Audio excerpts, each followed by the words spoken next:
Dapat umisip tayo ng bagong approach para tumaas yung sales natin. Ano kayo magandang gawin? Kasi hindi na umuubra yung dati natin Ano ba magandang pelikula ngayon? Nanonood kami ng boyfriend ko eh. Ano ba, Diego? Nasa meeting tayo, ang ingay mo. Bumubulong nga lang ako eh. Hindi ka bumubulong dahil dinig na dinig namin. Ay, yung sa kabila ang maingay, no? Yung sa kabila, ikaw dyan, dinig hanggang dun sa kabila. Sige na. That's enough. O, game. Tuloy na natin to. Ano ba? Any suggestions para tumaas yung sales natin? Feeling ko yung social media. Hello? Mas tuunan ng... Oo, sige. Mamaya paglabas ko, nood tayo. Diego, ang ingay mo, ha?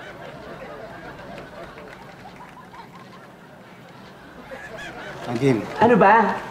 Susunduin mo ba ako o magkikita tayo? Oy, Diego, hindi mo kami nakikita, hindi ka namin naririnig. Di ba nag-meeting tayo dito? Oo na, see you later. Nag-meeting pa ako eh. Oo. O sige, see you later. Nahiya ka pa kunyari, tumalikod ka pa, eh dinig na dinig naman din namin. Kababulong na nga yun, ano? Alam mo, nabingi ka na sa sarili mong ingay. Reminder lang po mamaya magkakaroon tayo ng fire drill.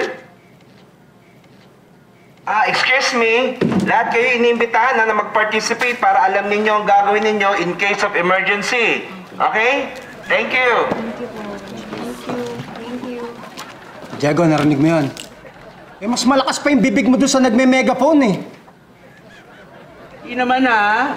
OA ha. Ang laki kasi ng bunganga eh. Grabe kayo! Bakit nyo ba pinagpipilitan? Hindi naman malakas ang boses ko ha!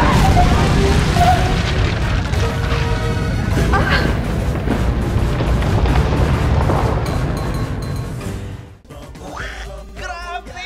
Exciting talaga yung mga eksena. At dahil hindi kayo bumibitiw, may sorpresa kami sa inyo. Punta lang kayo sa aming website.